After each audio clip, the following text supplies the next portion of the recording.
I bet he would not call that out on his program. Oh yeah, no. No, Well, that's the thing. You know, no like I said. conviction. He doesn't have Well, conviction.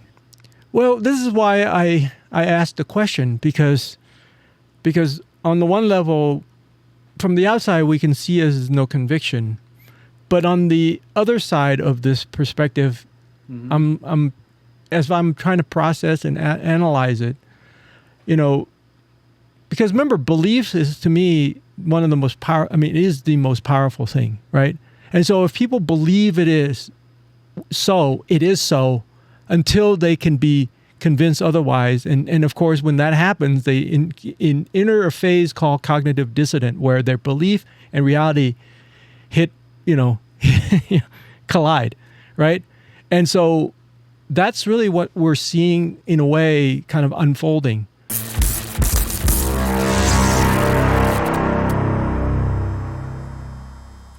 Good day, good evening, good morning, good day part, whatever day part you're watching or tuning in.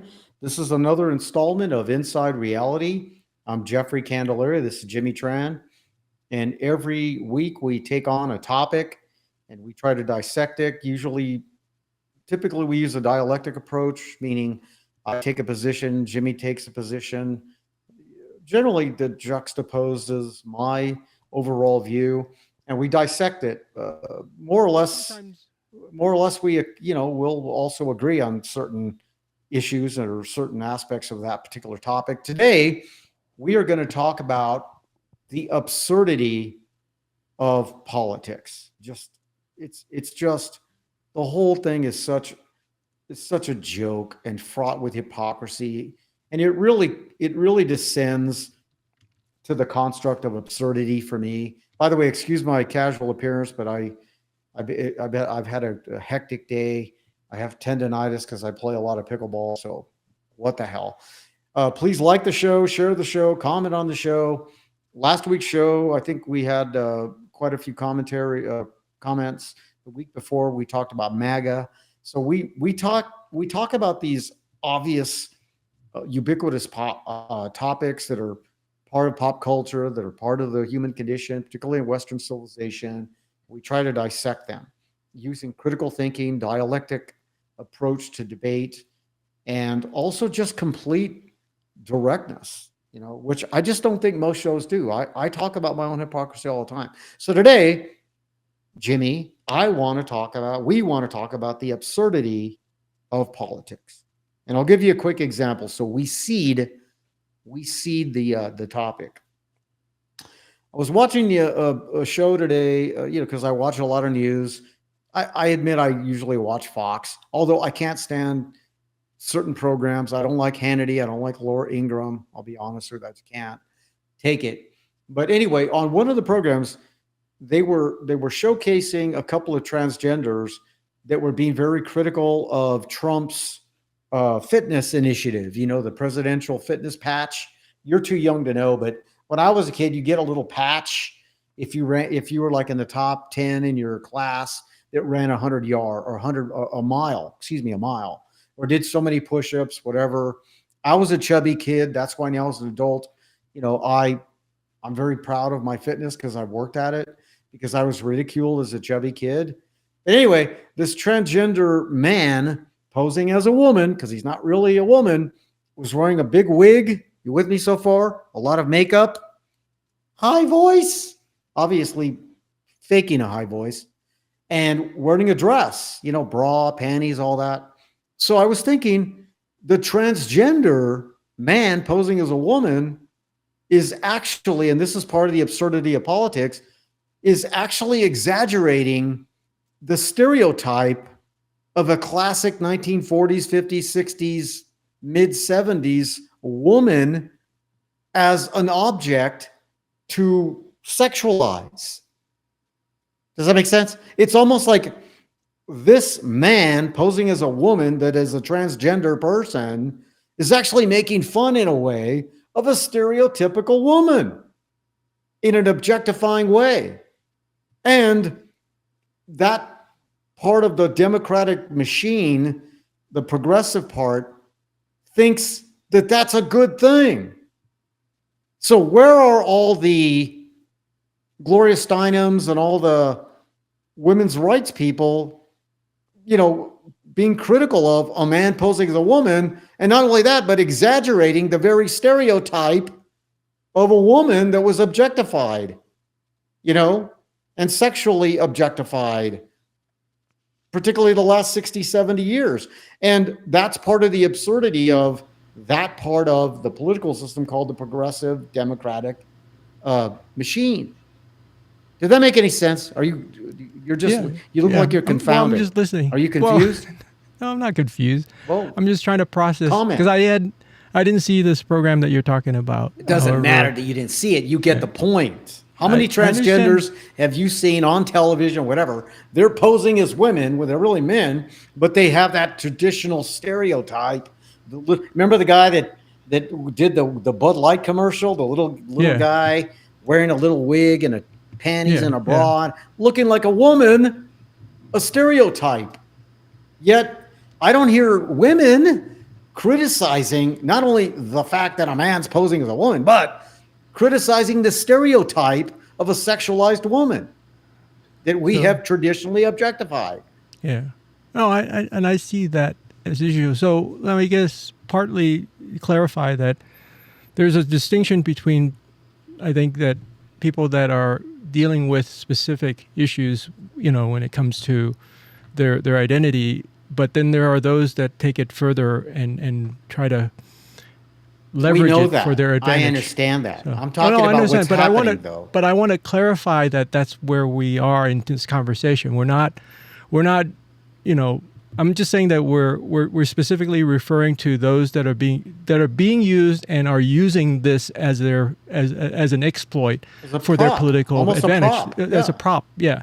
So that's what we're talking about, as opposed to the specifics of the whole transgender stuff. I just want to make sure that we're making those separation. Whatever. I mean obviously, if people have some real medical issue about their sexual identity, I understand that. I'm talking about I'm these just people pointing that obvious. It seems obvious based on prima facie observation.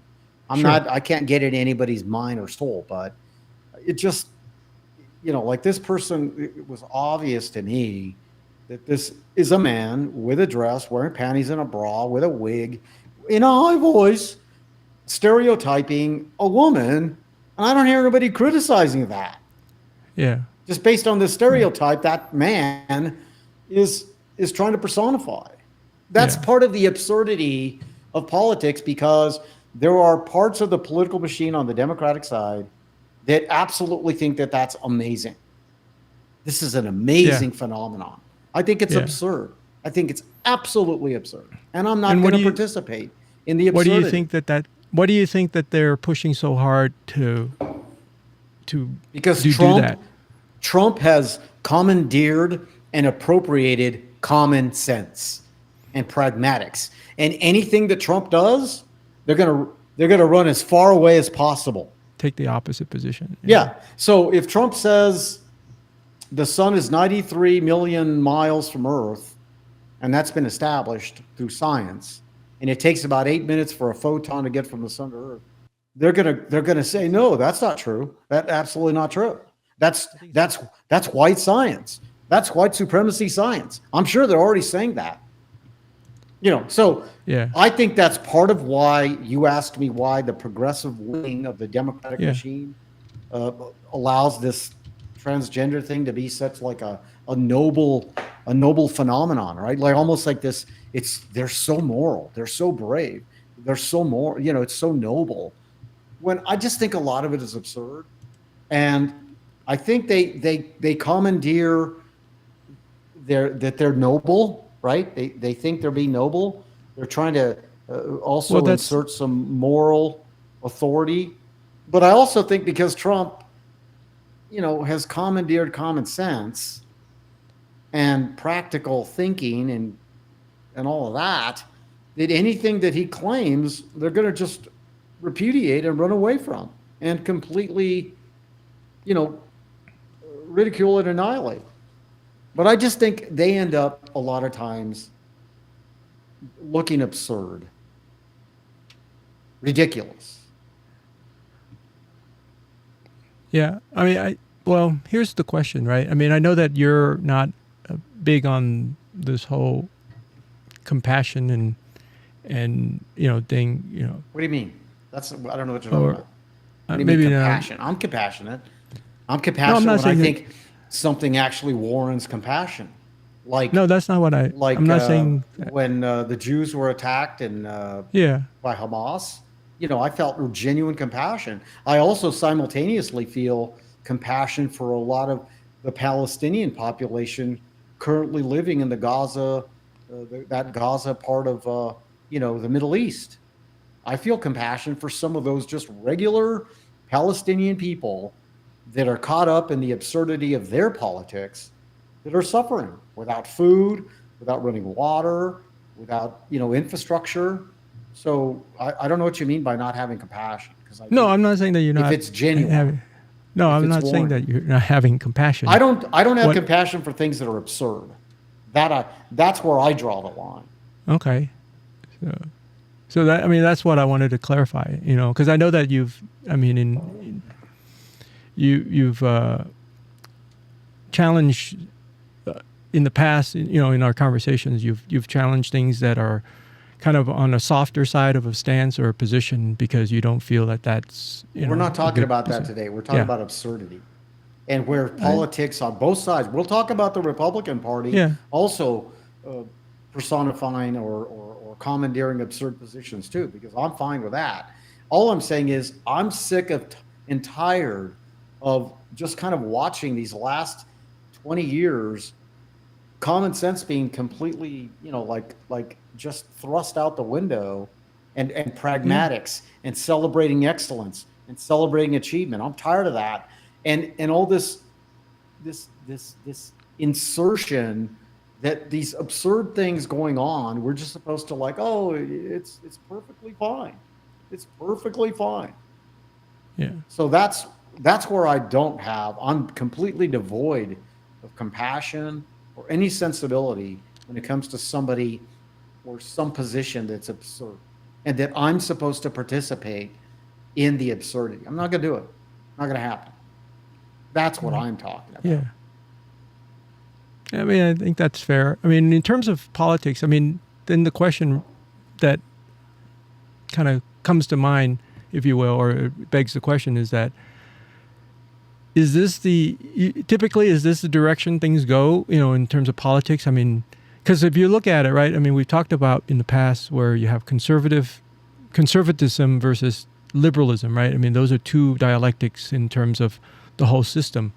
Conservatism is about basically preservation and maintaining a certain level of whatever the status quo might be. Not necessarily on all policy, but just in the general status quo, consistency and maintaining that. Whereas liberalism is about changing and the whole dynamic of either replacing or challenging that position. And so those are the dialectic that we're dealing with. And so does that mean that in terms of politics, the inevitable end is this direction if we're not moving, or if we're not maintaining this lock in the traditional? Does that make sense? Are you saying that we're ultimately, as a country, going to end up in a conservative position overall? Is that what you're Well, saying? no. It can go either way, right? I mean, because Well, actually, we're talking about. my position is I don't think we're going to be a constitutional republic in the next 20 years. I think we're going to be a socialist country. So I don't think there's going to be Democrats or Republicans. They're going to have there'll be a completely different 2 or 3 or one party system. I don't know what it's going to look like, but it's going to be much more like a socialistic or a communistic model, in my view. And it's Yeah. mostly because the economic dynamic, the economic architecture, it's not sustainable. And too many people are just not willing to work and produce and contribute some economic product or contribution, if you will, to the overall, I hate saying community, can't stand saying that word, to the overall American way of life, okay? They're just, too many people are just bought into I'm a victim, I don't have to contribute. where's my peace? Government. And I just think we're headed that way. So I just think your question, the predicate of your question, I don't think it has sustained viability from my perspective.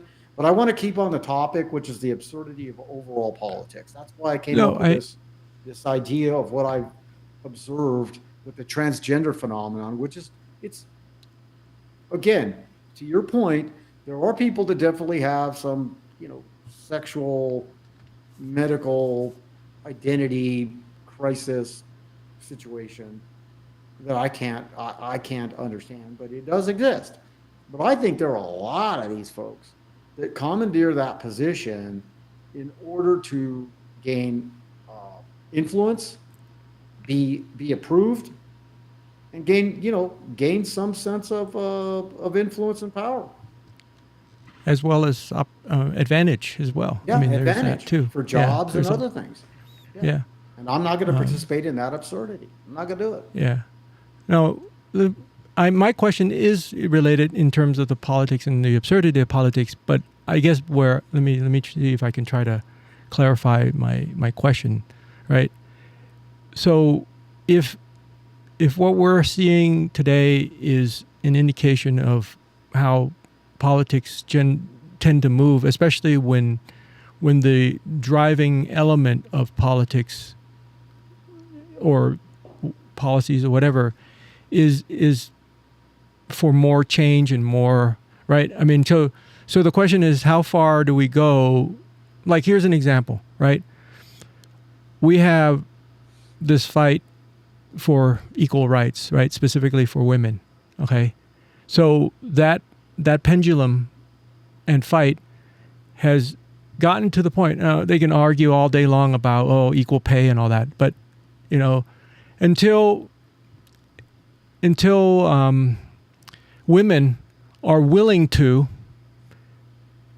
take jobs that are, equally the same, meaning that not access to the jobs, but rather they are willing to actually do all the jobs that men typically. Yeah, but in some cases, women can't do the jobs men do. Okay. That aside, I'm just saying that you're right. There's that too. There's this whole thing with women firefighters, fine, but it's just a fact. Once again, I'm not gonna participate in absurdity.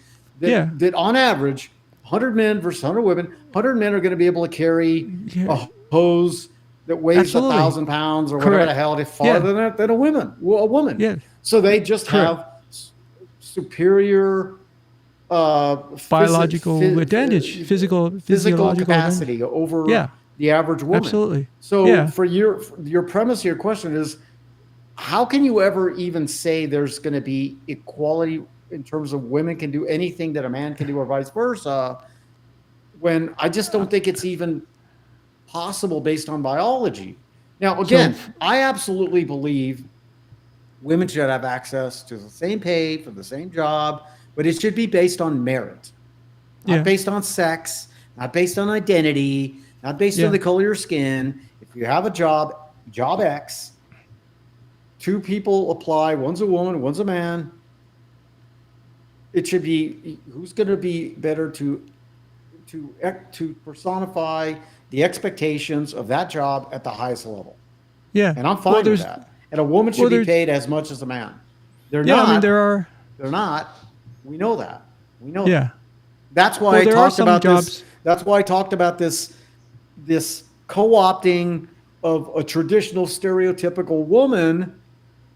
I don't hear other women saying, hey, this guy posing as a woman is actually exaggerating and sort of in a way making fun of a stereotypical woman that was always objectified and sexualized.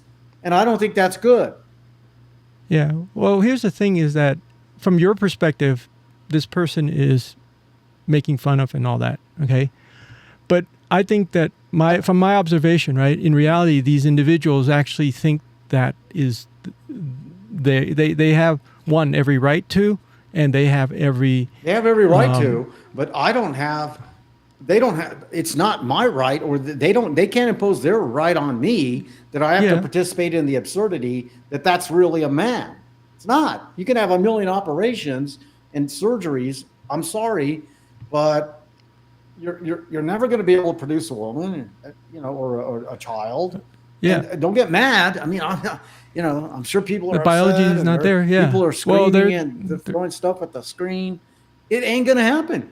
Men born is what is it? XY? Is that right? XY. Yeah.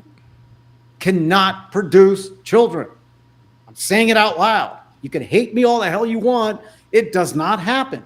Why can't people just say that without being like, I'm not offending you? You can operate your life as a woman in a dress and panties and a bra and talk with a high voice, and you can call yourself Gloria, but you're not going to have a baby. Not going to happen. And the absurdity of politics is there are certain political people of influence who have offices, whether they're Senate, Congress, whatever the hell it is, even presidential candidates, who will not say out loud, XY could not produce a child. That's the absurdity of politics I'm talking about. They're unwilling to state the obvious, the self-evident, based on science, based on biology, based on physiology, whatever the hell you want. These are immutable facts. You cannot change these facts. Here's another thing that's going on, because you still seem a little hesitant and confounded to jump into this conversation. Here's the other thing. I'm just trying to process what you're saying. So today, I'm watching a similar program where Donald Trump signs an executive order that he's initiating the presidential athletic patch, whatever the hell that was. Sure. So when I was a kid in grade school, we had to run a mile and do 20 the presidential push-ups, fitness award. And if you accomplish certain metrics within that framework, you got a patch. Yeah. And I don't know about you, but I was proud. I never got the patch. I was chubby. But those that did get the patch, I had some envy for. And I was ridiculed because I was a little bit chubby. So there was shame.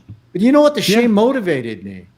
And what I'm hearing on the liberal aspect of the democratic absurd machine is, you know what? If you're obese, you're actually okay. It's okay. The right, the conservatives, are obsessed with being thin and fit.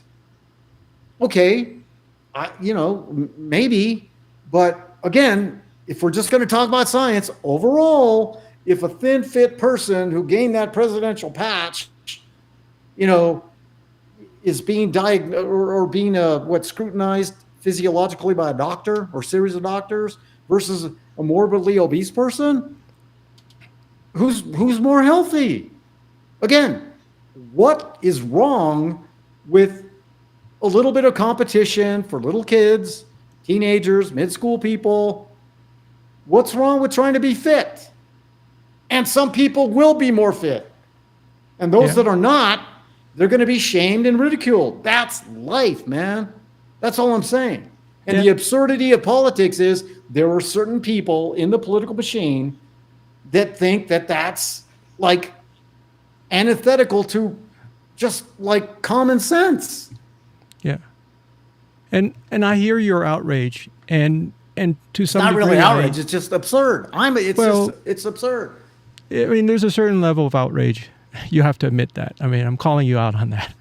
But that all aside, I do share some of the sentiment of what you're talking about. What I'm trying to do is trying to process what you're saying, right? Because I often like to look at, okay, well, what are the answers? I mean, I don't like it where we just kind of complain about what's happening. Well, first you have to call out a problem before you solve it. Absolutely, we do need to call it out. I don't see people calling it out. You're right. We don't, and I need people that have influence and power. Yeah, yeah. Like the guy that just got canceled, the guy that I forgot his name, Colbert, whatever. I bet he would not call that out on his program.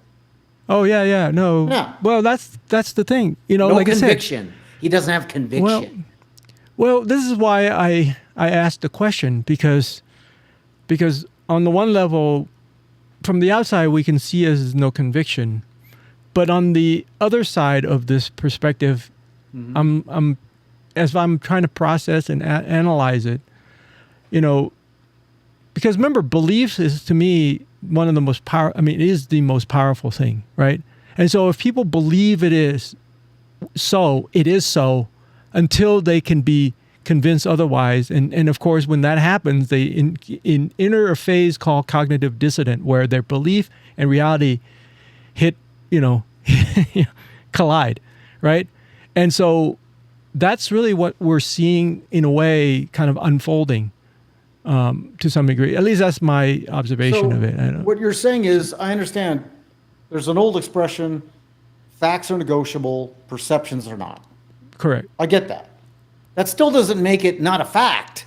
No, I'm not. Again, I'm not here. Okay. I'm not denying any of that. What's wrong with critical thinking? That's the other thing that's gone wrong with our society that I grew up with. We used to base a lot of our thinking on less emotion, a little bit more logic, a little bit more science. Yeah. Maybe that's good, maybe that's bad. I don't know. You ever saw Spock on Star Trek? He was the most popular figure. Yeah. It wasn't McCoy, it wasn't Scotty, it wasn't even Kirk. It was Spock, because Spock had this sense of he was struggling with his identity, so maybe that's a whole different topic, but he was logical and he was science-based and he was critically thinking, and he thought more with logic and less with emotion. Our society overall, in my lifetime, is more about how you feel, less about thinking and critical thought and science and achievement. Well, that's where we shifted towards, right? That wasn't always been the case. Correct. That's why, So we're here today, so we're talking about the present, right? Correct. We're not living in 1969 when that rocket. No, of course, Now, some of that, there's been a lot of different effort to try to restore some of that. Obviously, this conversation is, hoping to bring attention to those issues so that we can do that. Now, on the flip side, right? To be fair, in some sense, all in the brain, so to speak, right, and not enough emotion can also be detrimental as well, obviously. Right? And so that's why you had Kirk and the heart and the mind to basically offset Spock. Sure. Because ultimately, in many of the episodes, using nothing but pure logic would have been, the annihilation of the Enterprise. Exactly. That's why Bones was the very paragon of exaggerated emotion, and Kirk was supposed to be sort of like the mediator. The mediator, between Spock and emotion. Yeah. Yeah, no, and really what's interesting about Spock is that Spock was, because his mother was human and then his father was Vulcan, and so that's one of the reasons why he wrestled, and I think that's, it reveals a very interesting, dynamic, right? Obviously, because we have the same thing. We have our left brain and our right brain, and they each have, and one is structured and one is unstructured, and one is logical and one is more emotional, and so that is the human condition. Yeah, and obviously I'm very emotional and passionate, but I try to compartmentalize that. Sure. And exercise the capacities for critical thinking and logic and science when making certain decisions. Yeah. Today we're talking about the absurdity of politics, the absurdity of the human condition, perhaps. Nietzsche talked about, nihilism, I think it was, where, life's absurd. I actually believe life is kind of absurd in some ways. So I guess I'm being a little bit of a hypocrite here. But this is Inside Reality, comment, do whatever you want. But we try to really look at these topics and have some conviction, man. And have a position, and we try to move it forward. And sometimes we even change our mind. We've seen this in. If you look at history, right? Before the show, we were talking about, as we were talking through, this topic. I recalled, a Roman emperor that did, kind of the absurd, right? He assigned a horse to the Senate. And part of it was to mock the whole system, and I think that, so that's the question. That's why I asked the question earlier. in terms of is the inevitability of politics, when we're trying to drive change or when we're trying to drive whatever, isn't that really the reality of the outcome? Because like I said, when you compare conservatism versus liberalism, right? Those are really the two dichotomy that we're dealing with at all time. And it's the Republicans are equally absurd. I'm not saying maybe that. Not equally, but there's absurdity on The the absurdity is Republican different side as well. It manifests itself differently, but Sure. it's like we talked about MAGA a couple of weeks ago, and there are certain people that occupy positions of influence on the Republican side that want to go back to make America great again, where they really do want a certain element of white supremacy again. Absolutely. Well, not everyone. I mean, like I said, I didn't say everyone. Yeah, but I'm saying MAGA means to some people on the far right, sure, it means a certain element of white dominance. It sure. does. If you want to call And it that, that's a little bit absurd to me too, yeah. because I'm not for that either. What I am for is a time that I grew up where you had a little bit more competition. People did get ridiculed and shamed on the playground, but that was used a lot of times as a motivation to not be so fat, to not whatever the hell it was. I mean, there was a certain element of cruelty. I understand that, but the generation I sort of grew up with, and I'm being generic, shame was the motivator for a lot of us, and there was a competition there, and we celebrated achievement and we celebrated excellence. And if somebody won a race, yes, there was some envy and jealousy, of course. But for the most part, I remember people like, God, I want to be like that guy that won the race. Now it's like, oh, that guy won the race because he's, from a white, privileged, family, and he lives on the right side of town, and he was given more access to running equipment, which is possibly true. It's possibly true. But notwithstanding, the person still won the damn race. Yeah. Like that good-looking chick. Have you seen the good-looking chick with the jeans? Have you heard about this controversy? Yeah, that one I did hear. So I'd like your thoughts on that. Today, this is Jeffrey Candelaria and Jimmy Tran. We're talking about the absurdity of politics. I'd like your thoughts on that. I did hear. I haven't really dug into it a little bit. I know that just for those that didn't, was it American Eagle or America? I mean, it was a jean company. Good-looking, and they hired a beautiful woman. In my view, yeah. Traditionally beautiful woman with big breasts, thin waist, beautiful blonde hair, blue eyes, pale skin. Okay, I'm gonna get in trouble for that too. Wearing jeans in a very sexualized way, and she says, "My jeans are blue, just like my eyes." So her genetics produce blue eyes. She happens to be wearing blue jeans. Well, parts of the absurd left went crazy because, they called her and the commercial, and what did they call them? They called them, starts with an N, ends with an I. Nazi, dude. Are you living? Are you in prison again? Come on. She's being criticized for, supporting a certain look. And if you don't look like you're white with big breasts and pale skin and blue eye, whatever, oh my God, she's, only supporting that. And maybe there's a little tiny bit of that in there, but to me, she's a beautiful woman. I don't want to see, again, I want your thoughts.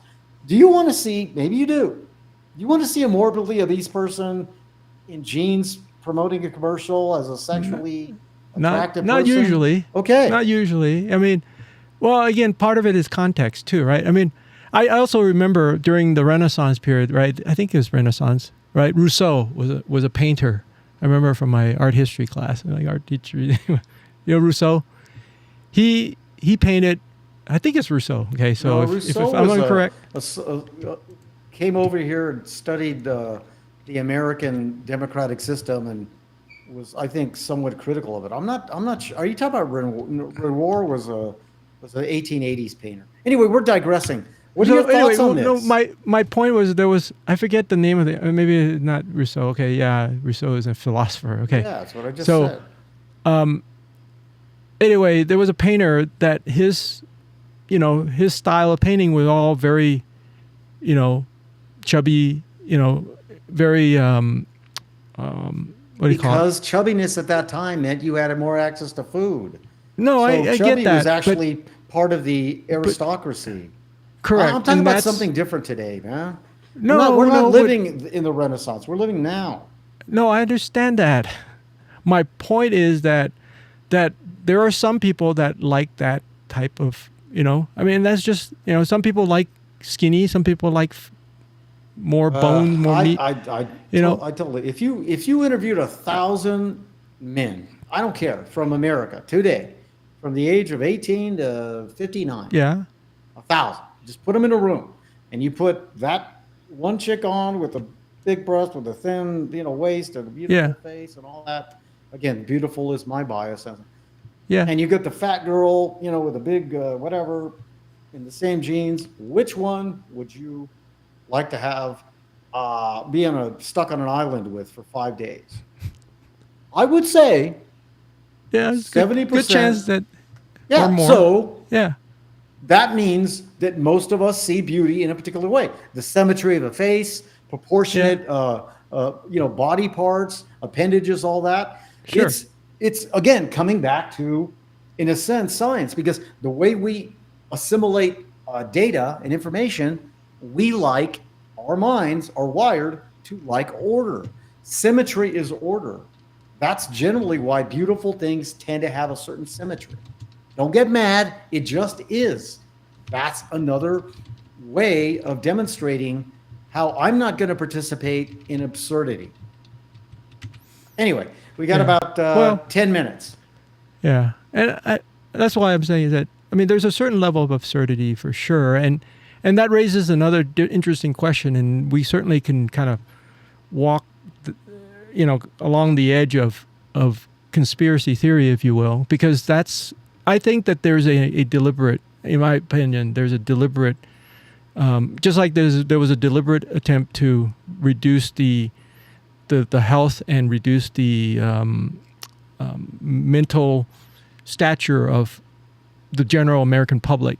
The same thing I think is happening where the normalization of beauty and all that is being manipulated by the system, if you will. Like a social engineering plan. Social engineering to make people type of unhealthy, distracted, and able to be manipulated as populations. Well, yes, and also to paint that as normal, right? That's really the because I remember seeing a T-shirt, like I said, when you were talking about absurd, right? That they wear, a person that is,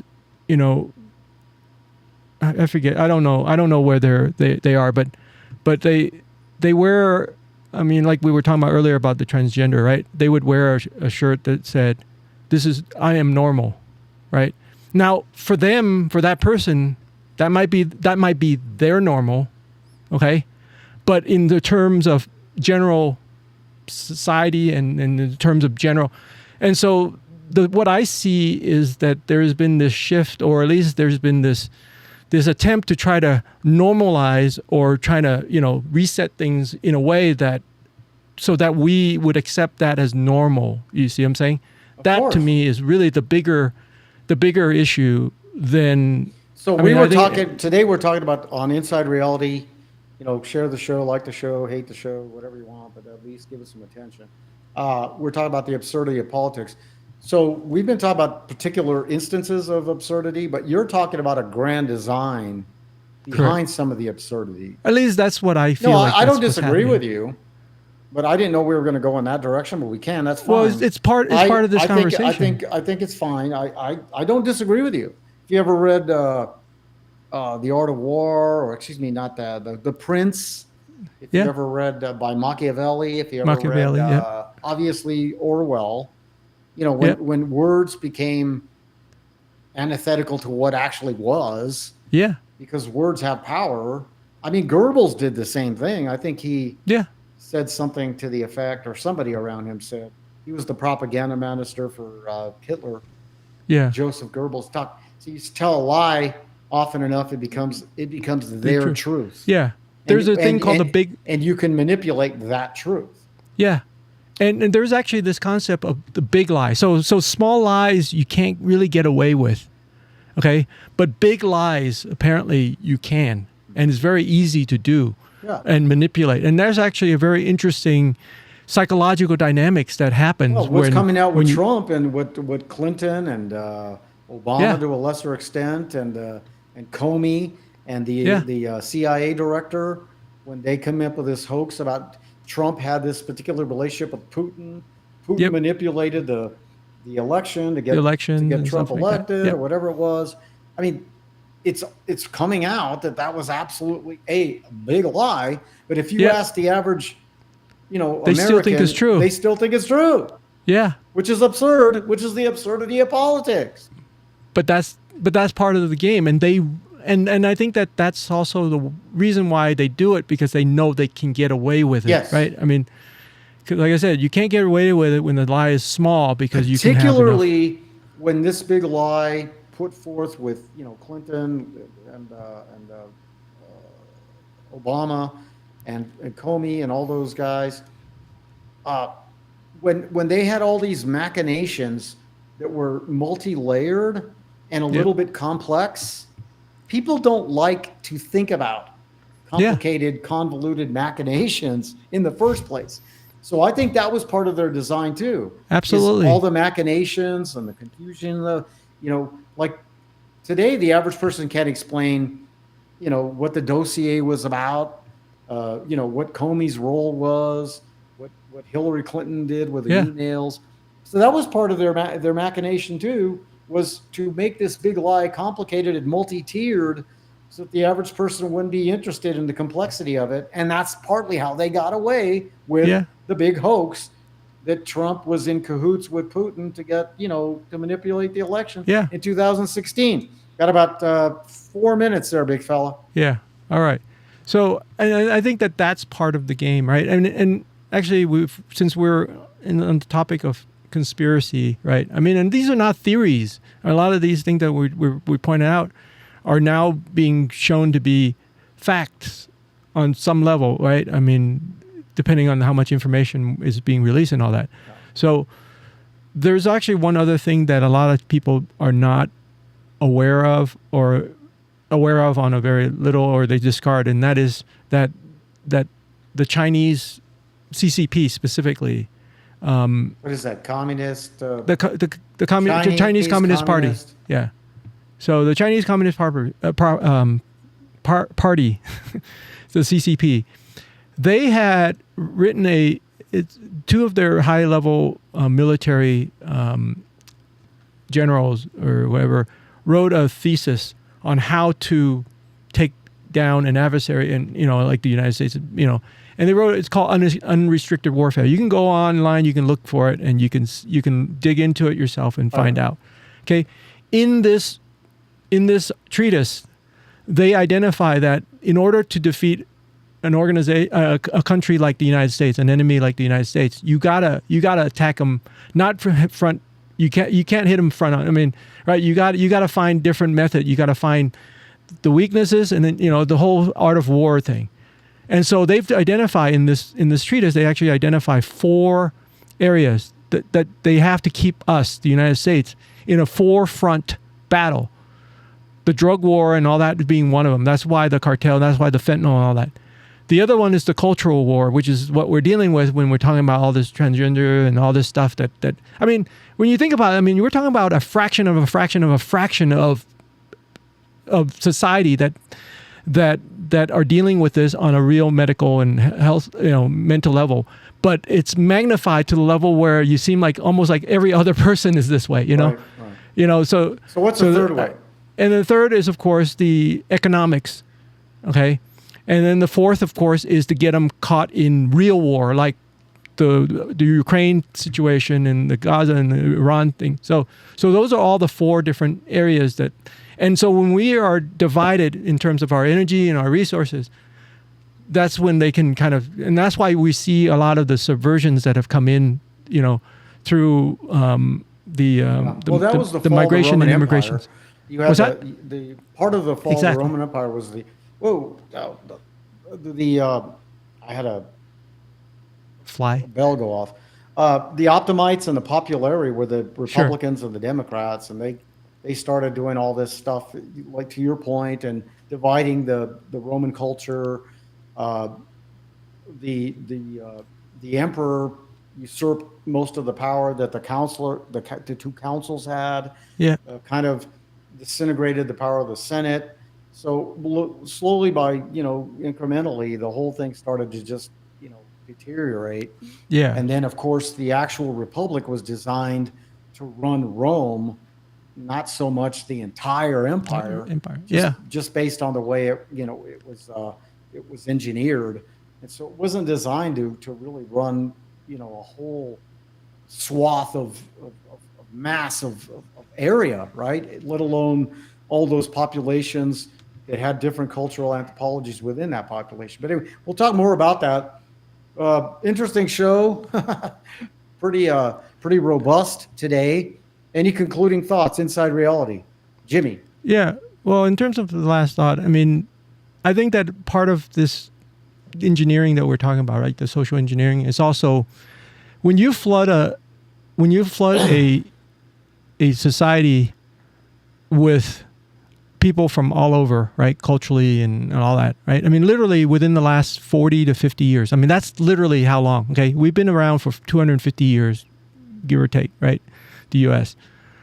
But only in the last 50 Longer years. than that, because 100. Well, no. Forget about colonial the Spaniards. We were there 100 years before the damn Pilgrims or whatever. Well, fine. But my point is that as a country, under the Constitution, we've been around 250 years. Correct. Right. So, and only in the last 50 years, when you've seen a surge of migration from outside that come from various, very diverse. So in a way, it's almost like the Roman Empire, from my observation, what you just talk about, where, except that it's now not somewhere else. It's actually been imported here. I've argued that for years. We'll talk about that maybe next show. The diversity, the eclecticness is actually our demise.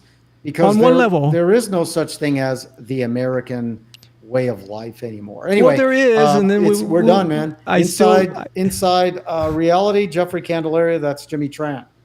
Yeah, Thank you. I still think that there is an American culture, and it's not the way that we typically think of culture and all that. And we can definitely dissect that further. The absolute multifariousness and diversity and eclecticness is actually part of our demise, in my view. Yeah. Anyway, on thank some you. level. Have a good day. Have a good week.